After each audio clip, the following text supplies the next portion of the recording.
गुड़ारी police और IRB जवान तरफ अनुष्ठित हो जाइए फ्लैग मार्च। तेज आउ हाथ गणति केतोटा दिन पर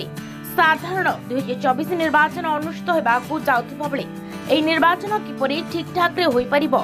से दृष्टि को आखि आगे रखी रायगड़ा जिला गुड़ारी थाना पक्षरु पुलिस और सीआरपीएफ मिलित सहयोग अनुष्ठित हो जाइए फ्लैग मार्च।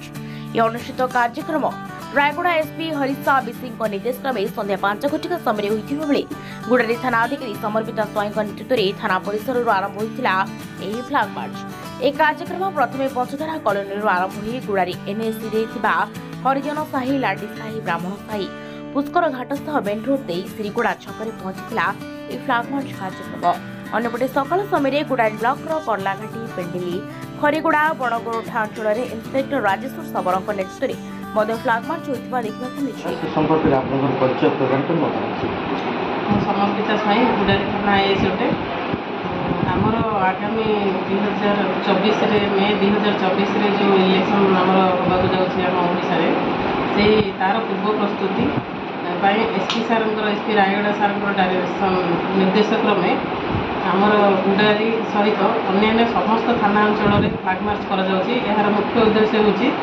आम लोक जनसाधारण सहित पुलिस केमती सुसंपर्क स्थापन हो आ इलेक्शन समय लोक मैंने जमी निर्भय निर्द्वंद्व से निज मन भय न रखी निज इच्छा निजे जहाँ बाछे ठीक भाव में भोट दे पारे यहाँ हूँ तार मूल उद्देश्य।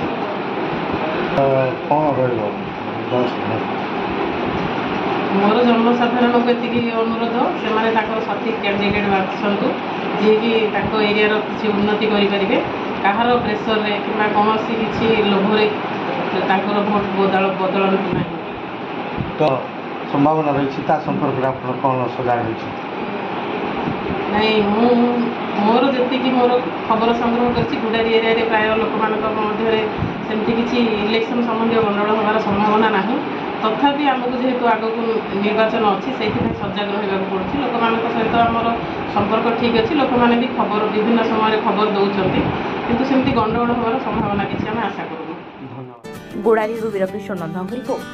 सूचना मीडिया।